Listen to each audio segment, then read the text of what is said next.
Ladies and gentlemen, dear guests, please allow me to cordially welcome you at the 10th round year of this festival, especially our renowned guests, Anna Proshko, the Consul of Ukraine, Jan Grolich, the Governor of the South Moravian region, Filip Chvátal, the Deputy Mayor of Brno, Jiří Hanuš, Chancellor of the Masaryk University, Daniel Posset, and Bernard Posset, the spokesman of the Sudetenland Compatriots Association. So welcome all.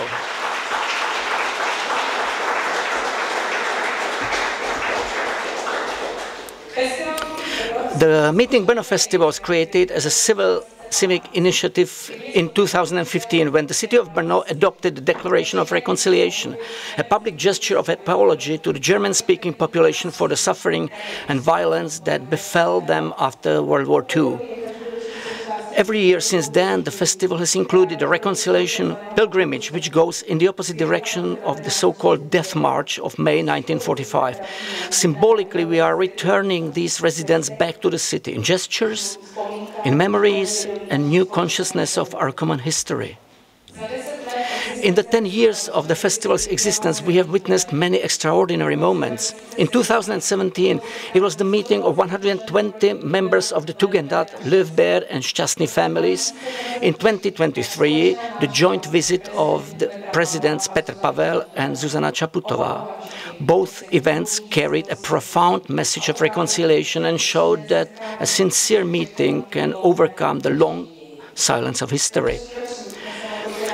The motto of this year's event is the Prize for Reconciliation. It reminds us that it's 18th anniversary of the end of World War II and reminds us that conflicts are not a thing of the past. War and violence affect us today in Europe and around the world. Peace is not given, it requires courage, patience and willingness to reconcile, and that's why it has such a high price. The Meeting Brno Festival is supported by the city of Brno, the South Moravian region, the Czech-German Fund for the Future, the Bechyně Watchmakers, the foundation called Blíž k sobě and Sako Company. We are very grateful for the support of our financial partner and all others who support us and with whom we can cooperate. Namely, we would like to thank the Moravian Gallery for providing us this facility, the Museum of the City of Brno, including its director Zdeněk Scholz, and we also thank the Czech TV for long-term partnership. Hanna Marušová is here on behalf of the TV. Thank you again.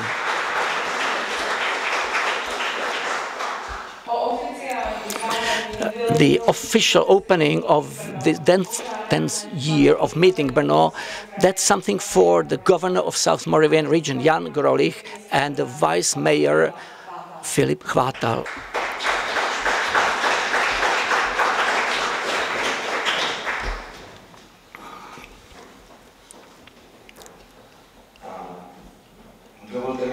Please allow me to express great joy that we can meet here. It's really a round year, 10th year, and 80th year since the end of the Second World War. And Meeting Brno is doing something irreplaceable for the city of Brno and the South Moravian region. And namely, it reminds us the events, as you mentioned it already, they were supposed to be forgotten. And what Meeting Brno does for our city and the region is that they remind us the reconciliation and return to the roots. We all know that the city of Brno used to be German-speaking, and thanks to Meeting Brno, we can remind ourselves of this historical fact. So thank all the organizers a lot, and I'm really curious or looking forward to today's discussion, and welcome all the guests, including those that came from abroad. Good evening on behalf of me, ladies and gentlemen. I would like to show what sort of paradoxes that today can bring. Yesterday, I was opening the IDET trade fair, which is an exhibition with military technology, and today I'm opening the festival, being named the Prize of Peace. So both show us what sort of price peace needs and how safety is important today, and that we really have to fight for it. And both these events show us how important is dialogue with all participants. Like representatives of more than 50 countries are present in that trade fair. So it's more about meeting each other than business or trading. And I believe that also this event will contribute to this dialogue and reconciliation. And I'm glad that we can declare this Meeting Brno as officially open.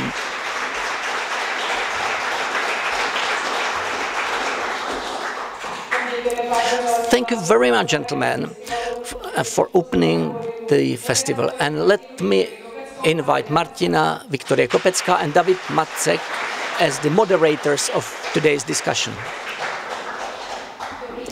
Good evening, ladies and gentlemen. Welcome. We want to greet you cordially. I want to thank the governor for supporting us, but not only for that, but also for the personal motivation. When we started with our president, Petr Pavel and Zuzana Čaputová, and the following day we met each other at the main square, he said, well, bad luck, you have nowhere to go further on, you've reached the top. But this year we invited the Nobel Prize awardee. We hope that we'll be able to see her as well, because she'll be talking online. So let's sit down, and we also want to welcome Petr Kolář and Lenka Víchová, who are here. Okay, so Oleksandra is connected, so Nobel Prize winner who established and runs the Center for Civic Freedom in Kyiv. And we asked Oleksandra to open our festival remotely by presenting how she sees the current situation around the Ukraine and how she sees her personal role in this role that she does so much for the Ukrainian freedom, safety and democracy. Thank you very much for providing me a floor. It's a huge honor for me to address to this distinguished audience. I'm a human rights lawyer, and I'm applying the law to defend people and human dignity for many years. But now I found myself in a situation when the law doesn't work.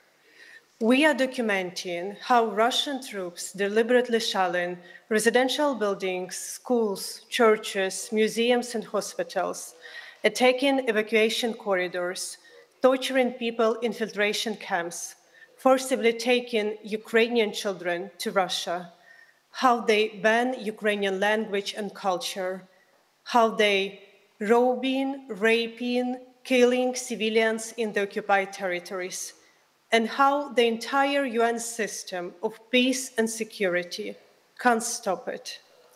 While this war turns people into the numbers, what we are literally doing, we are returning people their names, because people are not numbers, and life of each person matters. Let me tell you one story from our database. It is a story of 10-year-old boy Andriy from the city of Brovary near Kyiv.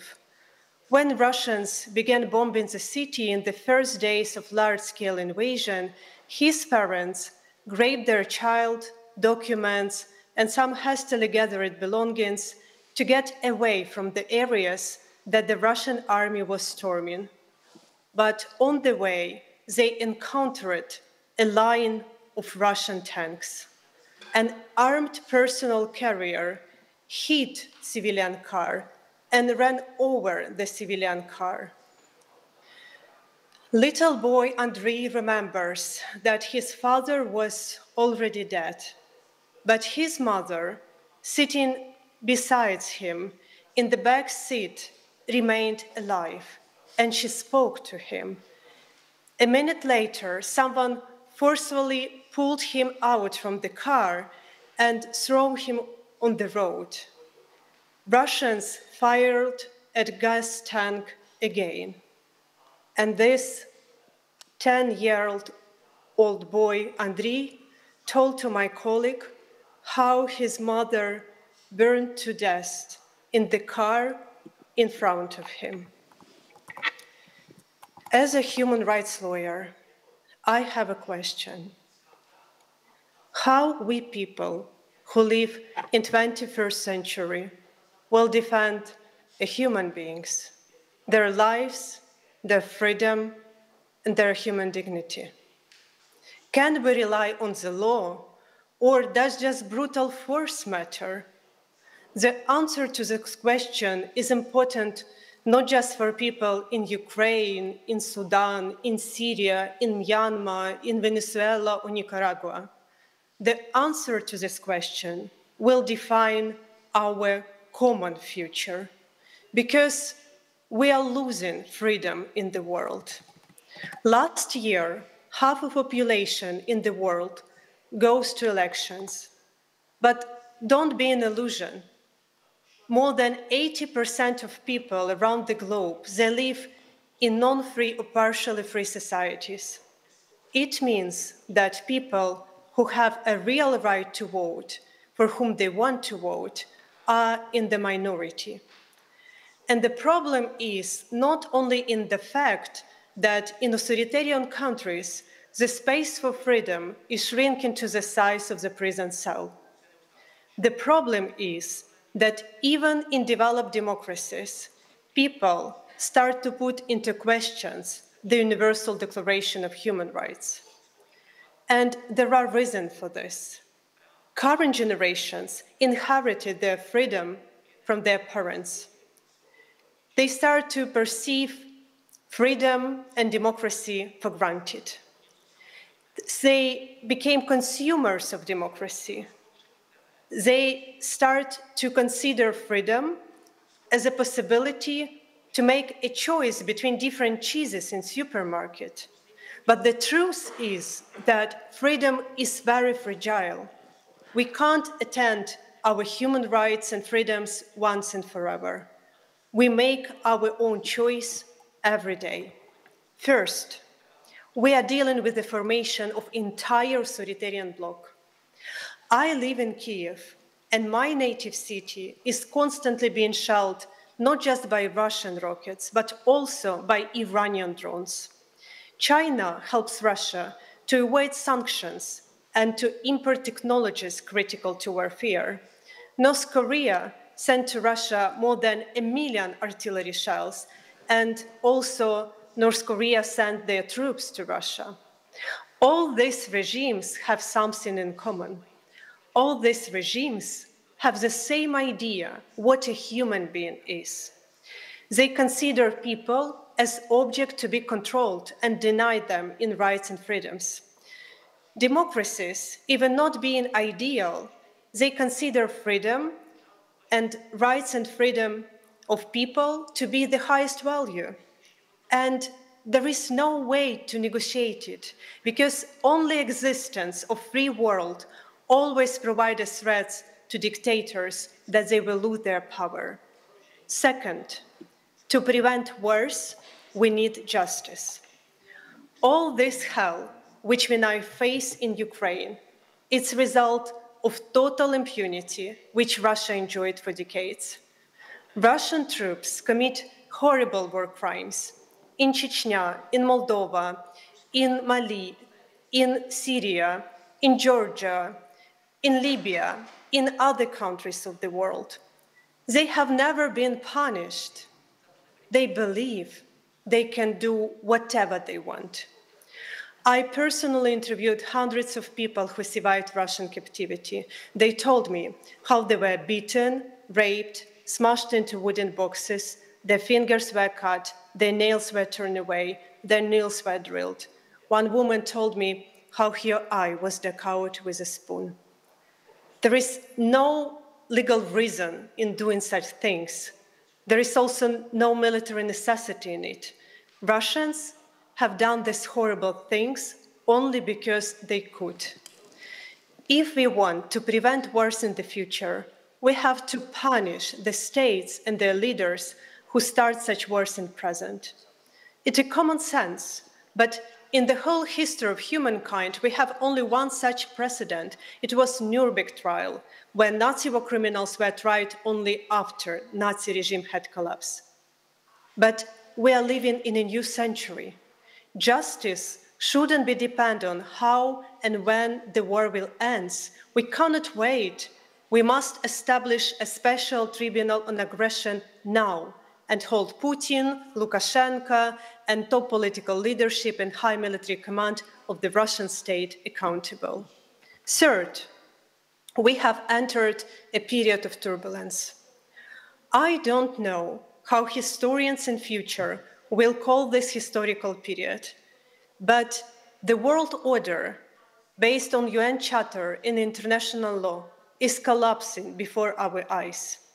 The work of Security Council is paralyzed, and now it's easy to predict that such fires like wars can emerge more and more often in different parts of the globe because the whole international wiring is faulty and sparks are everywhere. Even the Russian war of aggression against Ukraine is not just a war between two states. This is a war between two systems, authoritarianism and democracy. And with this war, Putin attempts to convince the entire world that rule of law, democracy, freedom, and human rights are fake values because they couldn't protect anyone during the war. Putin attempts to convince that country with a strong military potential and nuclear weapons can break international order, can dictate its rules to entire international community, and even forcibly changed internationally recognized borders.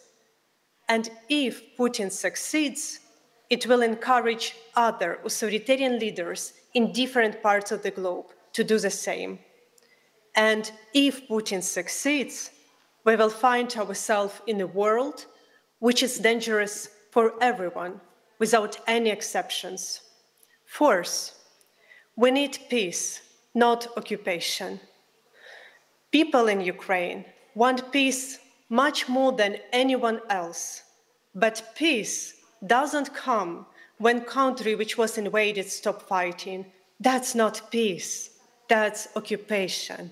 An occupation is the same war, but just in another form. Occupation is not just changing one state flag to another.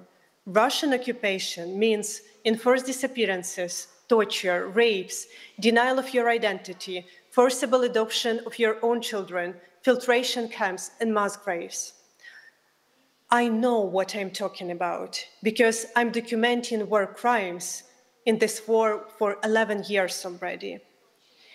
Let me share one story. This is a story of children's writer Volodymyr Vakulenko. He wrote beautiful books for Ukrainian children. An entire generation of Ukrainian children brought up on his daddy's book. During Russian occupation, Volodymyr disappeared. I know his family. His family hoped to the last that he's alive, but like thousands and thousands other Ukrainian civilians are illegally kept in Russian captivity.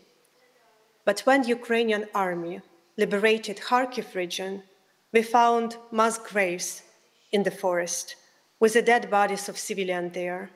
And in grave under the number 319, we found dead bodies of Vladimir Vakulenko. You can ask, why Russians killed children's writer? The answer is simple. Because they could, because this is what Russian occupation is about.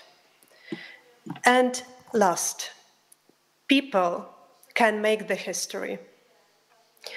I have been working with the law for many years, and I know from my own experience, when you can't rely on the legal instruments, when you can't rely on UN system of peace and security, you can still always rely on people.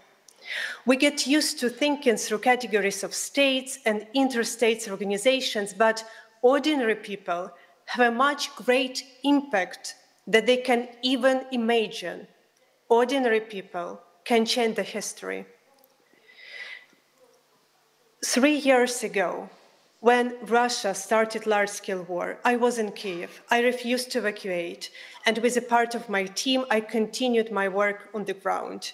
And it was a time when not just Putin, but also our international partners were confident that Ukrainians have no potential to resist to such enormous opposing power, and we witnessed how even international organizations evacuated their personnel.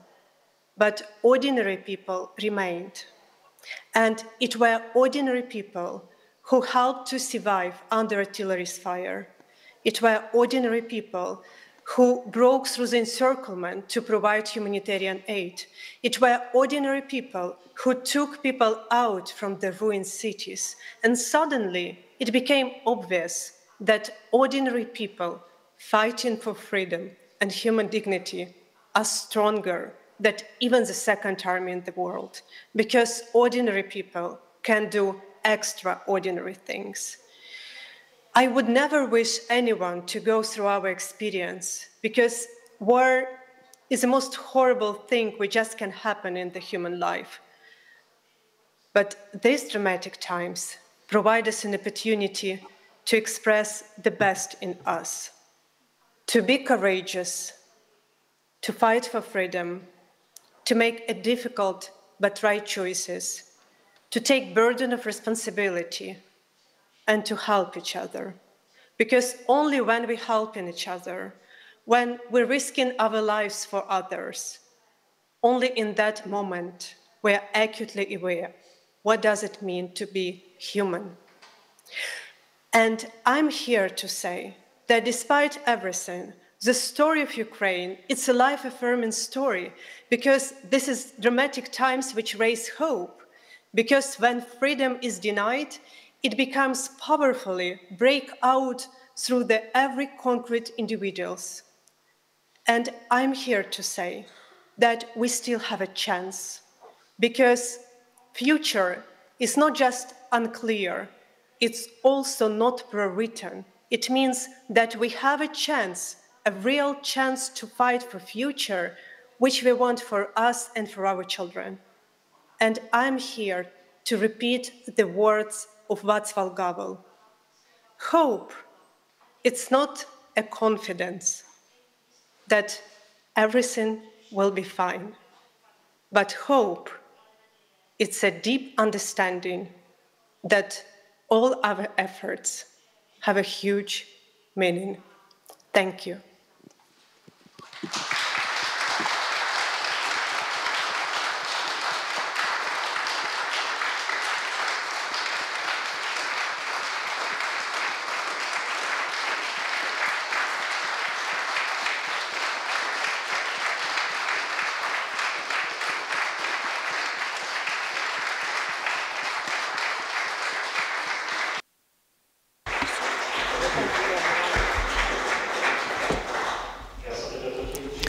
I'm going to turn to Oleksandra. Thank you for a very strong and emotional speech that brought us, settled us in the global context, but it was strong also with the particular stories. So I'd like to invite Lenka Víchová, the Ukrainist, Petr Kolář, a diplomat and the advisor of the President of the Czech Republic. Thank you for coming on the D1 motorway. You could share your stories from the motorway, but thank you for enduring this. Oleksandra will stay with us for another 10 minutes. And we would like to use this opportunity to go through one round of your reactions, and perhaps Oleksandra might respond to you. So my first question is an easy one.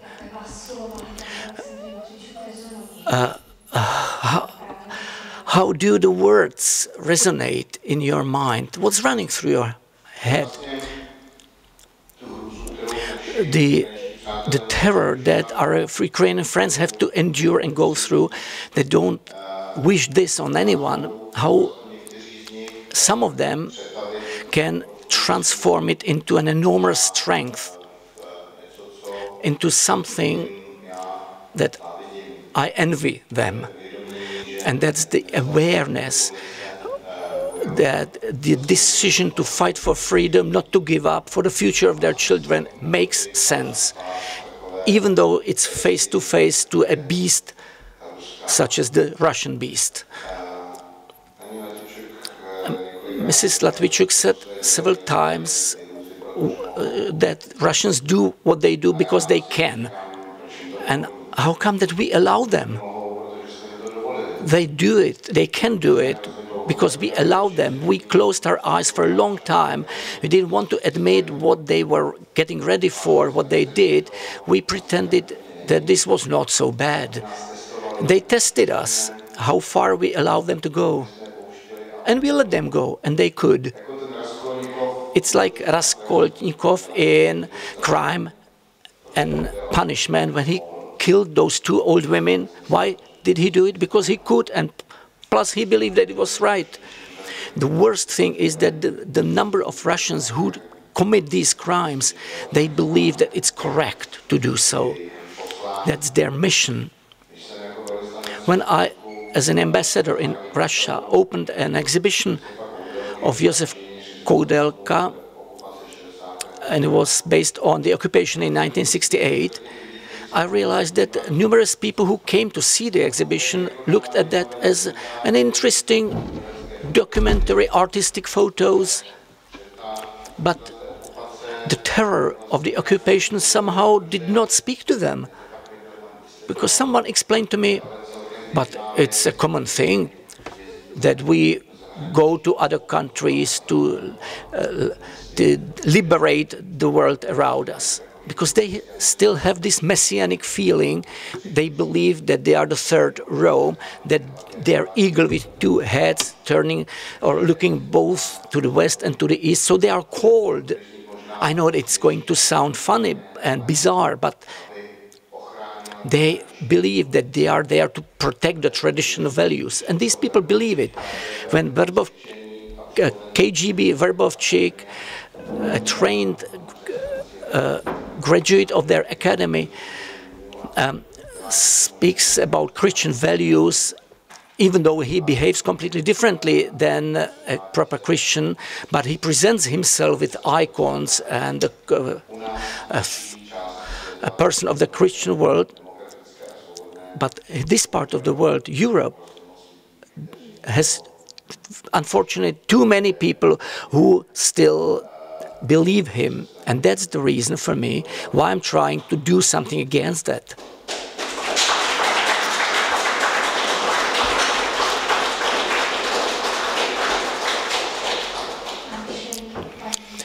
And thoughts of Mrs. Víchová? All the time when I was listening, Oleksandra, because I've been watching her presentations and contributions regularly, so I was thinking about how could she cope, because the individual stories are the worst part of the war. I would rather speak about weapons and the front moving back and forth, and whether Putin got mad or whether he's a rational person. But the worst thing that can be seen in the war are human stories. And Oleksandra not only has to listen to these stories, unlike us, because there are tens of thousands of stories, but she has to rephrase them and present them further, and it requires even more strength. And what touched me the most, and what I really agree with, is the reminding and stressing how strong a common person is, and that's something that we should take. We must not wait for politicians to do things, because as we've seen politicians in the recent years, they are not courageous. Not only they are afraid of atom or nuclear weapons of Vladimir Putin, but they are also afraid of their own citizens. They are scared to tell us the truth the way it is. And we should take Ukraine as an example, or follow their example, because we've seen in the Ukraine how much their civilian, their people suffered from not being well informed, because people were dying with families and children in that route, sorry, I forgot the route, because they were not aware of the situation. And we should do something beforehand, not to experience the same. Our politicians should present us clearly what the situation really is. They shouldn't tell us that we should help the Ukraine, because that's no longer a topical thing. The Ukraine is helping us.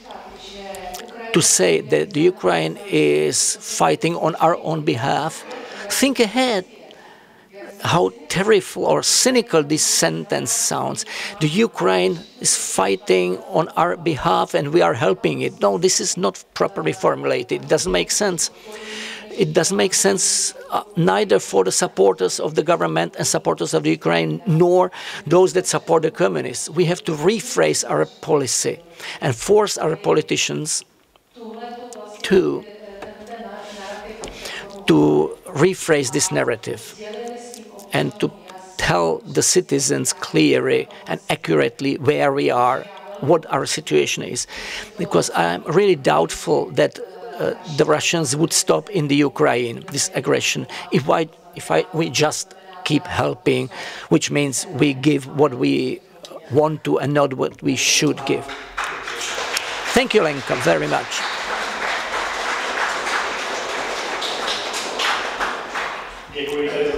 Thank you for these opening contributions. And the final question, before Oleksandra says goodbye,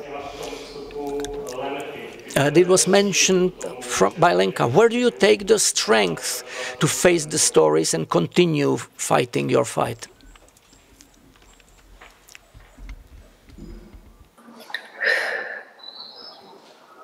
I work with people affected by this war, with people who went through hell directly, and when I speak that they went through hell, it's not a metaphor. And I know for sure that these people need to restore not just their broken house, broken family, broken vision of the future, but also their broken belief that justice is possible, even though delayed in time. And it's provided a huge responsibility to me and to my colleagues to fight for justice, because justice is precondition to peace. Russia for decades used the war as a tool how to achieve its geopolitical interests, and Russia for decades uses war crimes as the methods how to win the war. It's deliberate policy. It's a way how Russia waged the wars. And with our fight for justice, we are not just restoring dignity and names of people in Ukraine who have already suffered from Russian oppression. With our fight for justice, we have prevented a next Russian attack to the next nation, because Russia is empire, and empire has a center, but has no borders. Empire always tries to expand, and Putin will stop only when he will be stopped. Děkujeme velice ještě jednou, prosím o závěrečný aplaus pro Oleksandru Matviichuk.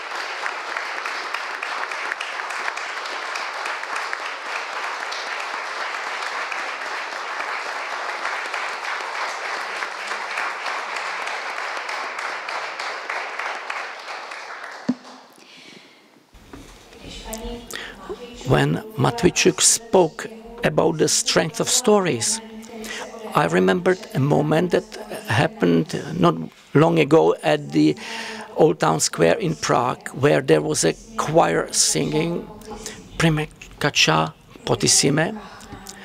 A duck is floating on the Kysyně River. The melody and the content, that is actually a dialogue between a soldier and his mother, touched me so much that I wasn't able to stop singing the melody in my mind. What about our society? Do we know enough personal stories? You spoke about that the fact that we can follow the front. We speak about the modern war technologies, strategies, military, about diplomatic languages of the powerful people and other things, but we also get a little bit of these stories, of this culture, which is really sort of nostalgic or sad. Can we understand it if sitting comfortably in our safe homes? I'm looking at you because when I listen to your interviews, you speak about something that I translate as the Ukrainian soul, strength, wisdom, this strength that remains sensitive inside, a heart that is beating, that it didn't become the heart of stone. So do we know the stories of the Ukrainians and can we understand them? Obviously we do know them, not all of them. It's not that we wouldn't understand them, but we wouldn't be able to cope. There is such a huge number of those tragic stories that it would destroy us. Oleksandra actually is one of those women who admit that they not only see the genocide of their own nation, but she, as a lawyer, needs to process it. And this is something unbelievable. This is probably the first time in the history, and Oleksandra spoke about that, that we cannot wait for the end of the war to start judging the war criminals, that we have to do it now. The 21st century requires that. Yes, when it comes to the Ukrainian history, its reflection is also the Ukrainian folk music or folklore, and that reflects the forming of the nation. And if there is a gene of survival, the Ukrainians have it, because the nation really formed on a territory that went through unbelievable wars. Timothy Snyder, you surely know him. He calls those territories bloody territories. But it's not only a territory full of wars, but also full of connection of different nationalities and nations, because the Ukrainian historians describe steppe as a motorway, and there were dozens of nations who got to the end of the warm sea where those attackers stopped. And this nation was forming throughout centuries. And it was also formed through fights and battles, because the steppe brought or encouraged all those attackers from the east. And we can see it today as well as in the past. So the problem of the Ukraine is that Europe, the Western Europe, also went through really bloody conflicts, and they emancipated it, and we went through a certain evolution. And the Ukraine links to Europe both historically and with the appetite to be part of the space where the danger of wars is minimized, and that's Western Europe. Europe has been stabilized, the borders are settled, and that didn't happen in East Europe. And now the fight for settling an arrangement of Eastern Europe is raging. And I believe that this fight will be won by the Ukraine, because at least 300 years it's been trying to do so and struggling to do so. And this is the first time in the last 350 years when Ukraine has allies. And for that reason it has a chance to win this war with Russia. But the allies must not abandon it.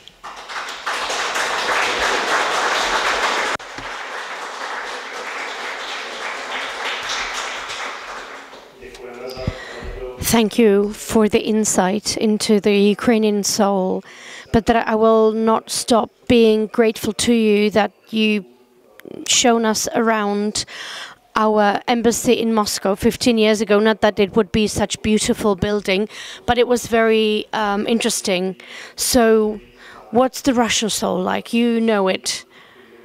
Let's try to focus on it, including the aspect whether we can perhaps, together with you, see something that could be perhaps a key to something positive for the future, a string that we could perhaps touch.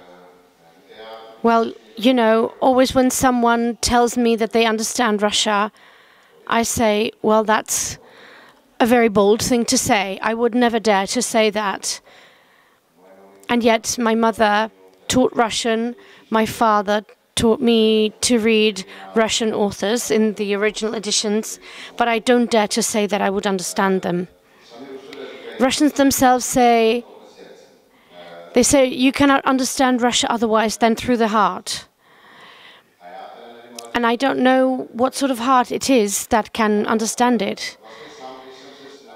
When I tried to make some sort of connection, some open, honest communication with them, I always hit the fact that we're different. And when I tell them, well, we're Europeans, all of us, so we're not going to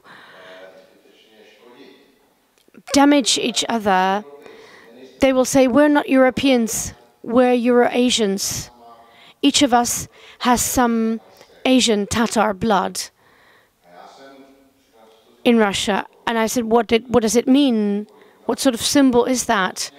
And then I understood that many things that we perceive from a humanistic and extraordinary perception of an individual, everyone has their own value as an individual, as part of the society, and everyone has some responsibility for society and in society, and we perceive freedom as responsibility, first of all. And now I apologize all of those Russians who are usually, well, not there anymore, really. They've probably left for the West, and I saw it immediately when they were disappearing to Sorbonne and to Jordan. This brain drain from Russia has been huge. It's one of the largest tragedies of this country, actually.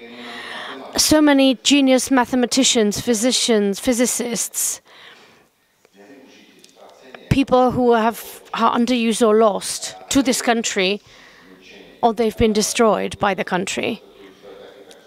The Russians perceive it themselves, really, that an individual's role is to sacrifice them for the society, for the state. And that's the state that is led by whoever it is, be it a Tsar or the General Secretary of the Communist Party or President of the Russian Federation. They perceive their role as either I will sacrifice myself for the Tsar or I will be sacrificed. And they understand it as normal. And so I often encounter the fact that when I try to convince them there are possibilities, there are values that are worth fighting for, and that we could understand each other in this respect, I kept discovering something that was foreign to me and that limited me in the relationship to them. And that was that for a regular Russian, if they were to appreciate someone, they have to be afraid of them. If I'm to appreciate you, then I have to be afraid of you, and this is what Putin operates with. And I have to add that for them, a very interesting thing is that almost even the most ordinary Russian thinks geopolitically.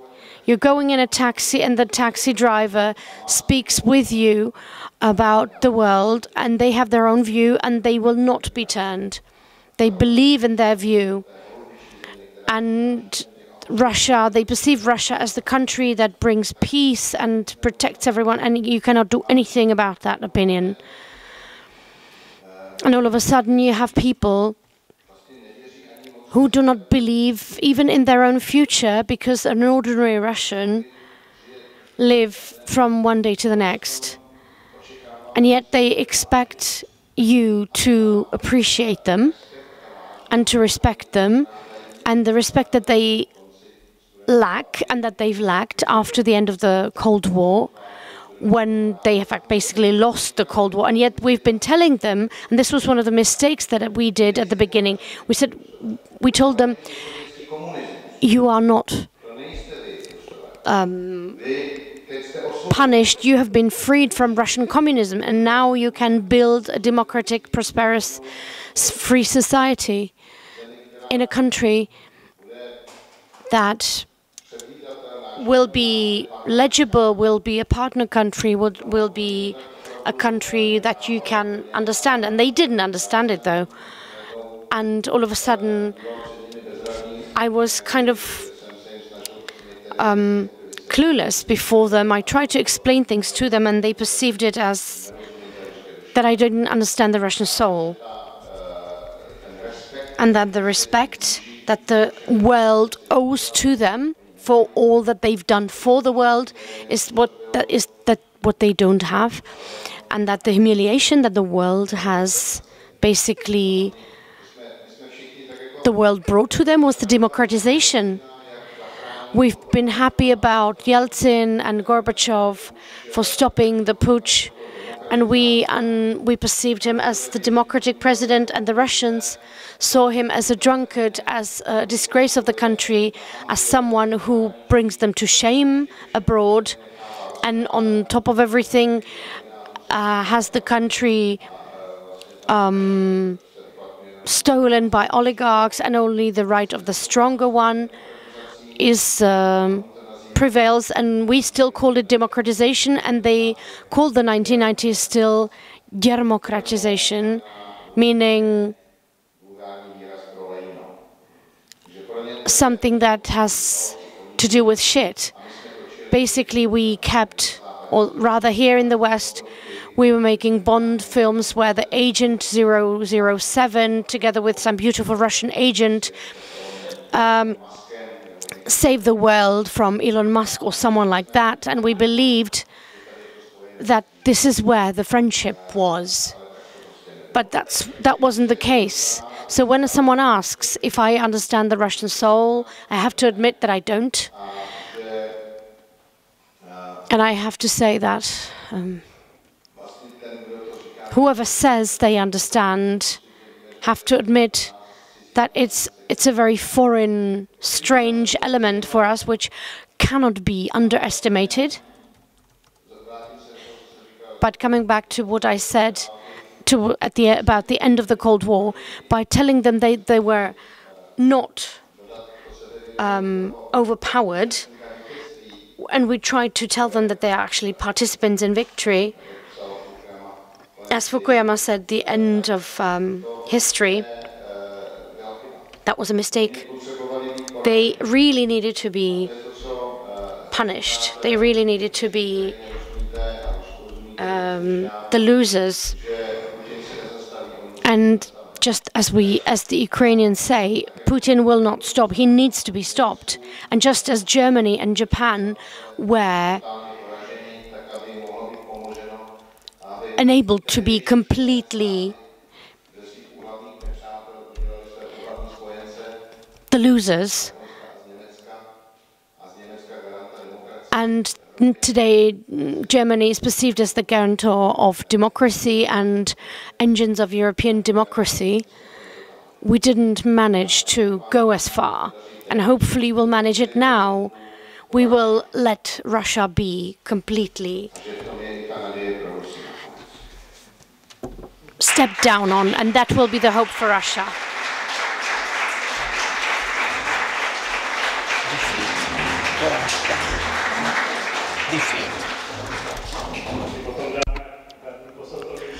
Will then offer Bernd Posselt an opportunity to react because this after-war settling with Germany was mentioned. But anyway, let's spend more time how the Ukrainians view Donald Trump. That's a very complicated question. They don't perceive him well or as a good person because it's obvious for them that this prolongation that Vladimir Putin does is being helped by Trump. And whoever knows the history of the 20th century, at least the Russian and Ukrainian history, everybody knows that the United States helped Moscow several times and saved the empire. Perhaps few of you might know that when the United States recognized the Soviet Union de jure, that was after the peak of the hunger in the Ukraine, and no civilized country should accept anything like that, because Soviet Union was not recognized by the United States since 1935, and when Moscow wiped out more than 4 million Ukrainians in artificial famine. So the United States recognized them. Then the Second World War, when the United States helped Moscow, and then 1991, that Mr. Kolář already spoke about. I am not an expert of Russia because I'm an Ukrainist, and that's two different countries, two different cultures. Not only ethnically, but two different political cultures and two histories. That's completely different histories. But I know, or at least what I believe, that the West, where West made a mistake, which is still not understood, and not even Russians that we call the good Russians, which means the intelligent Russians, most of them are in the West, and we don't understand that the Russians have an imperial identity, not a national identity. Any democratization process within the Russian Empire or Federation very quickly causes decentralization, and decentralization would mean the collapse of the empire or disintegration of the empire. For that reason, no Russian statesman could accept democratization of Russia, even though they keep speaking about that. This emigration of the Russian intellectuals means that sooner or later the empire will collapse, and they will never go that way. So if Russia loses this war, and the defeat may come in various ways, it doesn't have to be just the defeat we know from the history of the World War II. So if they lose, the last empire will end. It's frequently called the last empire. It's being turning down in the last 100 years, and we keep helping it to get back on its feet. Because the Soviet Union was just an attempt to renew the empire by bringing an idea that they made attractive to the nations, giving them an opportunity to nominally emancipate, which means to call themselves the Ukraine Soviet Socialist Republic, even though the ethnicity was Russified in an unbelievable way. I don't know, have I answered your question, or did I got completely off the track? You left the track a little bit. The Ukrainians do realize how big problem it is, just the person of Donald Trump, but they also realize that similarly to Russia, not only Putin equals Russia and Russia equals Putin, we have a bigger problem than one person of Donald Trump. Donald Trump is just a symptom of a development. On the other hand, the Ukrainians are trying to hold back in their criticism because they know that they have to keep the United States as friends as long as possible. And they keep repeating that the United States is not only Donald Trump, and they will try to keep the United States as their ally, and also as their ally in Europe, to make sure that the Americans don't leave Europe, and to work with both Democrats and Republicans, and hope that no one else can form Donald Trump or to remove him, no one else than the civil society of the USA. Petr Kolář has been also to Washington, so factor Trump towards Vladimir Putin. What does it mean for Putin? How does it work with that?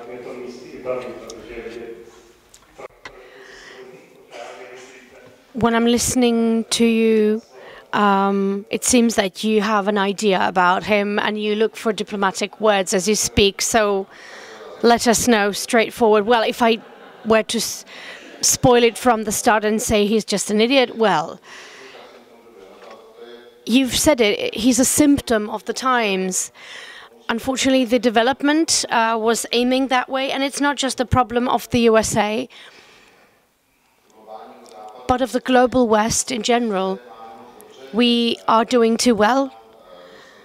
We are not lacking anything.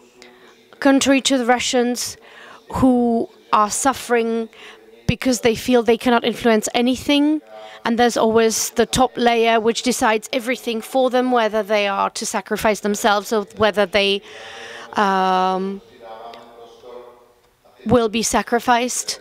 And during the last 10 years, during the social networks, everyone who thinks that they have some sort of truth, and that's what makes it so bizarre that many people don't realize the difference between truth and an opinion, and everyone has an opinion, but with many people the opinion is not the result of thinking, but rather the replacement of thinking. And as Zimmerman says in the play, yeah, well, and a moron and an idiot and a moron and an idiot, and at the back there's an exception, there are two morons next to each other. Well, democracy gives people the opportunity to express their opinion, but many people do not understand that the right to an opinion that we have, which is a great value that the democratic society has, the right is not more important than facts. And in the US, this has become stronger as the demographic changes. And what happened to the US during the last several years, since 9/11, that was a cultural shock. Because all of a sudden they realized that they are not invincible. They realized that they were hated in some parts of the world, but they still thought that they were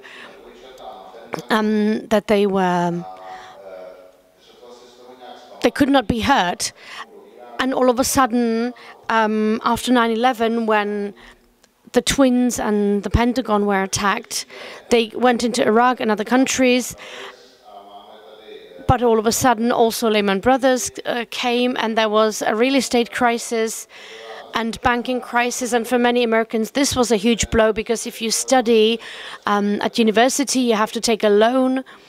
If you're not a Donald Trump or Ban Trump, and then you're repaying that loan, and you're repaying that loan when you are starting a family, and then you have to have a mortgage to start a family, and that's how the American dream has been functioning.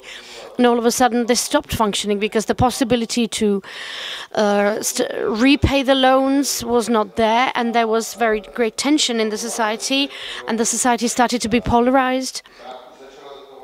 And it already started during George W. Bush Jr., and then after that, after the financial crisis, there was COVID, and this was probably the last blow to the confidence, where they realized that they cannot make it. And the lesson from the COVID that they didn't make it, and New York didn't manage to clean up corpses, and the lesson that they took was they elected Donald Trump, who appointed Kennedy Jr., an anti-vaxxer, or Minister of Health. So just not to be completely ironic, the development in the US was aiming towards people really getting their hope from people who were expressing something that is called in psychology the Dunning-Kruger effect, which is the contrast to Socrates. The more Socrates studied, and the more he studied, he doubted. He said, I know that I don't know anything. The Dunning-Kruger effect are people who know nothing, who know shit. They have no knowledge. They're not unintelligent. They do have some education, for example, economical education, and they think the economy is the only science in the world. We had a guy of this sort here as a president once. And these people have a feeling that they know everything, and they do not need to doubt anything, and they do not doubt themselves. And as they do not doubt themselves, it's electrifying for that part of society that has a problem to think. And they have an opinion not as the result of thinking, but rather as a replacement of thinking. And they are egomaniacs, and they love egomaniacs who basically can lead the crowd and electrify the crowd and convince the crowd that they are the elected ones or selected ones who can take care of everything. And in our society, it's valid that many people do not consider freedom the main basic value, but rather security. And if someone promises them security and they do not dump themselves, then they make an effect on people that is fascinating. And that's Donald Trump, who even made use of the fact that in America, in the US, there was an occurrence which happens in democratic societies, but in the US it's especially strong. And the fact is that the pendulum moves from one extreme to the other. And a certain portion of Democrats who reflected the fact that Republicans on the right hand of the spectrum were getting a bit extreme, the Tea Party and others. And there were some beginnings of the Trumpism. The progressive democratic part came with a new ideology of some sort of new human, and they didn't manage to convince the regular, ordinary Americans, and people couldn't identify with that. And try to explain to a Midwest farmer who has completely different worries that LGBTQ is an important topic. It's nothing for them. It's no topic for them. Or if you tell them that because society is very diversified, you shouldn't say Merry Christmas at Christmas, but you should say Happy Holidays. It has its logic because the society is composed of various religions and ethnicities, but you still swear on the Bible when you go to the court. And there's still strong evangelical tradition. And again, for the ordinary Americans, if you start dictating things from the top against that, you cause a trauma that they ventilate by looking for someone who will become their speaker. And this is what Donald Trump has become. He speaks about women as a piece of meat, but yet women keep electing him because he fascinates them. If I saw someone on Fifth Avenue and I shot them during daylight, they would still elect me, and people still elect him because they have this simple faith. The US has become a country that I do not know although I've followed and watched this development, and I saw the polarization of society already started during Obama, and all of a sudden you have a cult of a personality, and those of you who've seen the evaluation of the 100 days of the new administration in the Oval Office, and the President Trump was receiving compliments from his members of his cabinet. And I was saying, this is like North Korea. This is not the US. So all of a sudden, it's somewhere else. But I believe that if America managed to survive McCarthyism and the elections for non-American activity and other judicial murders and lynches, they will manage even this situation. But it will be very painful, and we have to hold on. I'm meaning when I say us, it's not my plural, it means us, the rest of the global West. And the effect, the Trump effect, has various faces. In the US, you see a sort of cult of personality, which was never there before, as strongly as now, on such a level. But you also see what it does outside. He resuscitated liberal democracy in some countries, in some states. Canada is the first example. The liberals there were more or less written off. And all of a sudden, the Trump effect caused that Boyer didn't win the elections, although he's a decent conservative person. But Carney, a liberal, won the elections because of Trump, or thanks to Trump even. Trump resuscitated Australian laborists who were standing before election defeat, but then they won. Trump and his faithful ones, J.D. Vance and Elon Musk, when they supported AfD in Germany, they caused the fact that now we have a decent government there. And I would really wish for Friedrich Merz not to be so limited by Social Democrats and could really give the Tauruses to Ukraine. Hopefully it will work out. And Romania, that's the last example. And now if you can see that the Trumpists are now in they are getting involved in Polish elections because they feel it's not going according to their idea. So the Trump effect can have its positives. And let's hope that this period that makes us completely open-eyed, let's hope that we will perceive it as an opportunity for the global West, for the rest of the global West, because I don't want to speak only about Europe. Let's hold on to each other. We need to take care of each other. By the way, one of the things that where Trump was right, and not just him, but he just started pushing forward, is that we have to take care of our own protection. We have pledged 2% of our GDP after 2014 in Cardiff, where President Zeman signed this pledge, and now we are barely fulfilling that. And all of a sudden, in the US, Trump comes and he says that Europe and the EU was created so that it would pain America. I'm sorry, but I'm trying really to avoid this word, but it's a Dunning-Kruger effect. He knows nothing about history. He knows nothing about what the US have been building all of these years, the free world, the guarantee of the free world.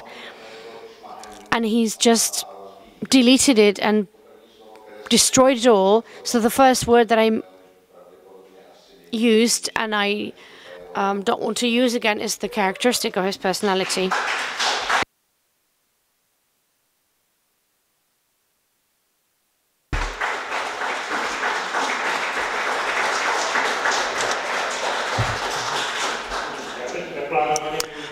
Unplanned, I'll use the presence of former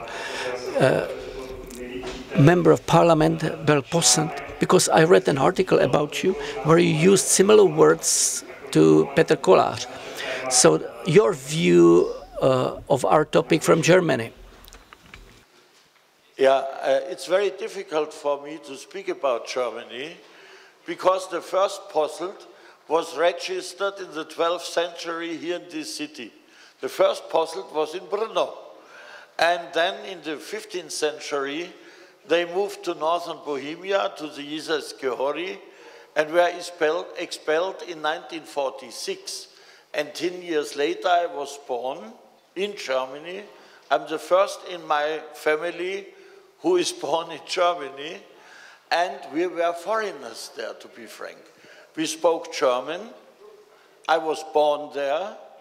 But my colleagues in the school said to me, "What are you doing here? Why don't you go back to this place from where you are coming?" This was my youth. And there was something which reconciled me and us with Germany, and this was the European idea. The European idea, and this is the reason why I grew up as a convinced European. And my brothers and sisters and I, we worked from the beginning, and our parents supported it in different professions for the European idea. And to be frank, I think now is the time, not everybody may agree, but now is the time for Europe. Russia, to be clear, my first speech against Putin in the European Parliament was 1999, half a year before he became president of Russia. We knew this danger. And 10 years ago, I was here in Brno again for the beginning of your initiative of the March of Peace and Friendship. And my friend Milan Horacek, a famous Moravian, who is sitting 2 places behind me, came in the Videns car before the gymnasium, front of the gymnasium, where we waited, the Mayor Vokshal and the Bishop Zickerle and I, where we waited for the people from the march. Milan said to me, "You are in the biggest German paper." And I said, "I have not done anything bad." And he said, "Yes, Mr. Putin has decided a list of 89 people who are not allowed to go to Russia again, and you are on this list, together with Schwarzenberg and others." And I'm very intensive in touch with human rights fighters in Russia, but most of them are dead. And I'm convinced, I agree with all your positions and informations and also stories, which were very interesting. Thank you. I think Russia will be, I tell it in another way, Russia will be for most of us here in this room, for a lifetime, a danger. For a lifetime. I'm normally an optimist. I'm a genetic optimist. But concerning Russia, I'm not an optimist. They are fantastic freedom fighters, and we must support them. But to be frank, concerning the political role of Russia, I'm very skeptic. And concerning the United States of America, I think they will leave Europe. One possibility is in a harsh and negative way, like Trump, and fast, or slowly in a friendly way, with the orientation to the Pacific. And I will not speak too long, and so I will tell you, I think this may be a provocation for some, but the only way to replace the United States of America here on this continent are United States of Europe. And we must build now this United States of Europe. This will be a long term, a long way, but if you have a long way, you must start very early. And I think we must start now in this historical situation. And on this long way, This is clear. We are not allowed to be naive. We must work with containment against Russia, supporting Ukraine, I agree absolutely. Ukrainians are fighting for us, for Europe. They are Europeans and they are fighting for Europe. And Putin doesn't want a part of the Ukraine. He says it's very open. He has the Eurasian idea. He says he wants Europe, Eurasia, led by him or by Moscow from Vladivostok till Lisbon. He says it always very clear, till Lisbon. I said this also in the European Parliament and in other places. And I must say, I think we must, on the way of the unification of Europe, on this way, we must we must support Ukraine, we must support containment against Russia, and we must work with the United States as good as possible, but without the illusion that the world can stay as it is. Děkujeme.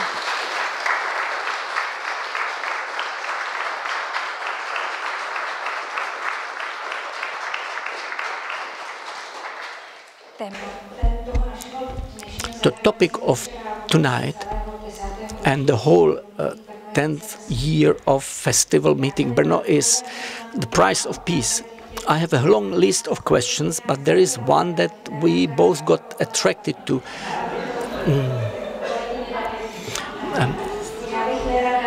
I wouldn't like to end up in depression, but still speaking about the price of peace or reconciliation, what sort of compromises would be too big, even if this would bring the end of the war? So what is the thing that we should not admit without becoming a traitors? Could you be briefer than you've been up to now, so that we have also space for something more positive? I would like to ask Lenka, because recently she did an interview in Radio Plus. She spoke very nicely about this, so she's got it, and I would have to quote her anyway, so you might remember it better than me. So you might be my spokesman. But anyway, what we should not admit, I will speak on behalf of the Ukraine. What are the compromises that are unacceptable? And it applies to both to Ukraine and us. No loss of sovereignty. And the loss of sovereignty would be any admitting that the Ukraine would confirm it will never become a member of NATO. The NATO is not the core. NATO may stop existing tomorrow. The point is that the Ukraine has the right to choose with whom and where it wants to be. It's impossible to do a compromise when it comes to the territorial unity, not only the Ukraine, because if we admit that someone takes part of territory by force and confirm it de jure, there will no longer be any borders. Borders either exist and we respect them, or if we stop respecting them, they stop existing. So that's why we believe that Ukraine fights for us. Because the Ukraine must stand it because of us. I was speaking about how the borders in Western Europe are settled, but I'm not sure that Hungary is okay with their borders, and the Central Europe may not be not problem-free as we may feel. The Ukraine cannot accept that even stupid things such as cancelling the language law, it's also part of the Ukrainian sovereignty. And nobody from any other country has any right to dictate them what sort of languages they should speak on the territory of Ukraine. by this I want to say that the Ukraine cannot take a step back, not a single one. And we, together with the Ukraine, because all requirements from Russia are unacceptable. And we should do our best to do something different. Russia should withdraw from the territory. Russia should pay reparations. I can't imagine that the victory of Ukraine or the Western civilization would be that we admit loss of territory. And I'm not talking about de facto. De facto is de facto. We don't have to recognize it. The territory is occupied. We all know it and admit that. But to admit it or to confirm it de jure is a completely different thing.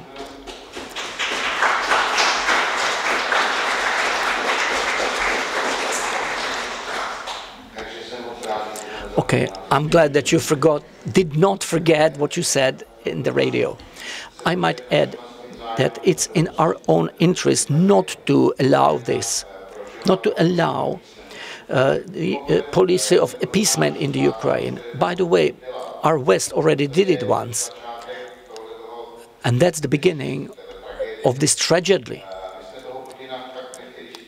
We didn't want to read Putin. His nose was better than most of other countries. It was back in 1999 when he got the office after Yeltsin, and he was not elected president at that time. He had a double role of the prime minister and president. He expressed it in an article at the beginning of new millennia when he said that Russia can survive only as a superpower, and it cannot be without the Ukraine. So he was sending us these hints or messages, what he believes, this rotten West, what it is. In 2007 safety conference, the largest geopolitical tragedy was the disintegration of the Soviet Union. It was not the wars, but the disintegration of the Soviet Union. And similar messages were sent. And us, instead of being aware of what he was prompting us, when we were in Brussels in the summit, when we were deciding whether we give the Ukraine and Georgia the status of the candidate country to NATO, unfortunately, especially German and French diplomacy did not want to provoke Putin, and both delegations left Bucharest with empty hands. That was the spring. And then summer 2008, the same year, Russians attacked Georgia. And what happened then? Several Western statesmen stood up at the square saying that they would not recognize that de jure. Okay, but Putin was distributing Russian passports by making those citizens Russian citizens, and we were just watching. And we saw what happened later on in Georgia. So we must not allow this in the Ukraine. And if part of the Ukraine stays partly occupied and temporarily, and we all know what temporary, what it means for us as Czechs, because we had Russian soldiers here temporarily after 1968 forever. But we should working on a sort of a Marshall Plan for the part of the Ukraine that will be controlled by Kiev and has aspirations to the West, and we have to help them. We have to lift them up from the ground. That's the nightmare for Putin, that Ukraine would be successful, prospering and healthy, where there would be liberal elections and so on. And it's so that cannot be understood by general Russians. How come that these people that are so despised by us could have democracy, and then they would then steal those toilet dishes and washing machines and bring them to Siberia, where they have lack of electricity anyway? But they envy the Ukrainians, and we have to do our best so that they envy them even more, and they would actually start wanting freedom and democracy as well. And then the vision of Vladimir Sorokin, you can read his Telluria, where he describes how Russia is going to disintegrate. And by the way, he speaks about the dead Tsar's wife. It's a mummy, and always someone jumps in and supports her with a piece of wood or something to make sure that she doesn't fall down. And we've been doing the same thing. One of the things that generated Budapest Memorandum in 1994, Bush Sr. tried to talk the Ukrainians off separating from the Russians because they were afraid of Soviet Union being a nuclear power. And for that reason, those three main countries, then France and China joined later, Great Britain, United States and Russia, guaranteed the untouchable borders in exchange for cancelling the nuclear powers. And where are we now? President Trump, for me, he already lost it by saying that Putin is a coward because he's got captured by the Chinese. But anyway, but now when he told the Ukrainians that they owed him money and that he would collect the money by getting their minerals, this person is worse than the worst trader or peddler. So let's make sure that the Ukraine does not use sovereignty and does not lose the freedom to decide with whom they want to be friends. We have to help them to prosper. It's always based that people judge the government by whether they prosper or not. So we have to help them to be part of our world.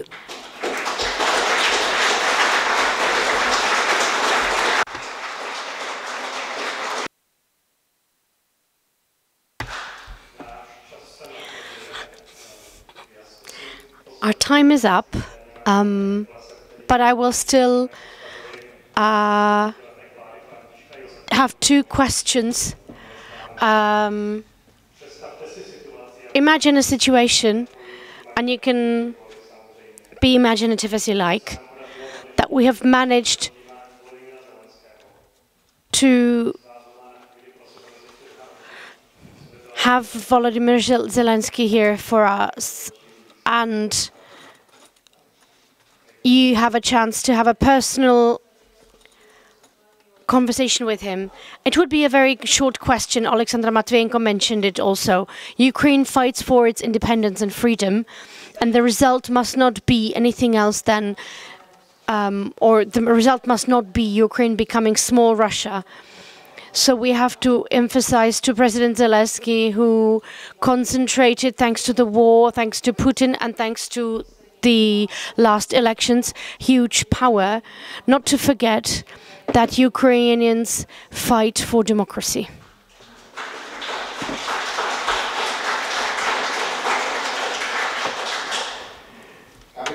I would tell him, I would just thank him, and I would ask him to forgive us and promise that we would be better.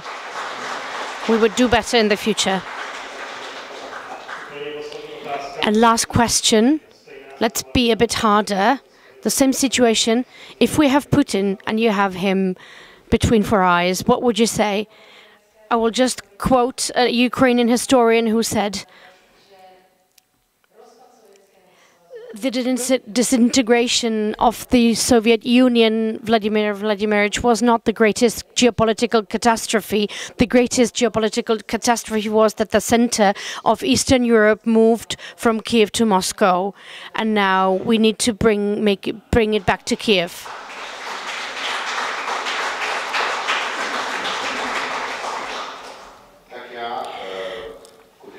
If I would manage to brace myself and not commit some attack. Karate is a good thing as well, I think, not just judo.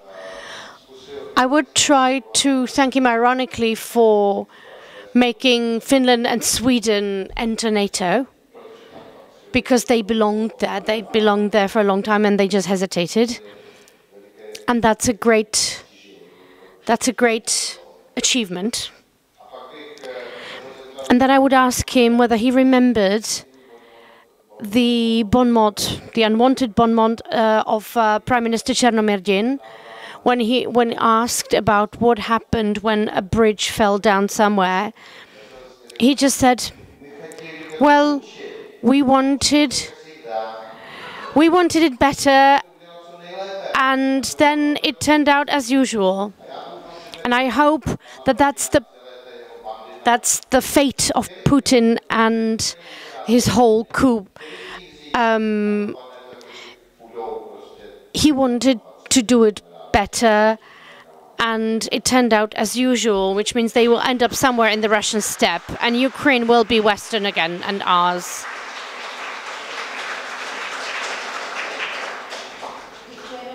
Thank you for your ideas, for your thoughts. We were linking on to thoughts of ordinary people who can achieve extraordinary things. So let's hope we'll manage to encourage each other. Thank you all for your presence here. Linking on to the words of Oleksandra Matviichuk.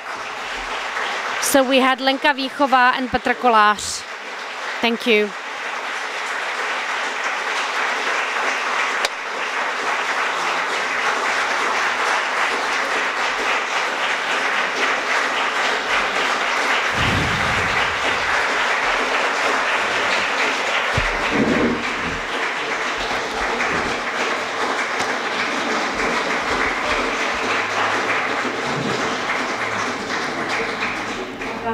Ladies and gentlemen, to all of you, we want to thank you for your attention, and I also have the nice duty to invite you to a glass of wine and some small refreshments after these long moments of concentration. And I also have the nice duty to invite you to an event on Monday, which will take place in the rotunda of the exhibition center, where we will have very extraordinary fathers, both participants of the conflict in the Middle East, who have both lost their daughters, one an Israeli and one a Palestinian, who they could fight bloody fights together, but they have instead become friends, and they will be telling us their stories.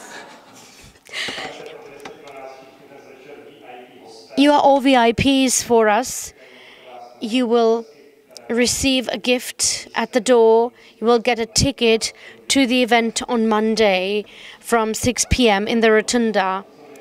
There are many other opportunities that we would like to invite you to, but please follow meetingbrno.cz with all the events. We are only beginning, and we look forward to meeting you for the following 10 days. Have a great day and have a nice evening.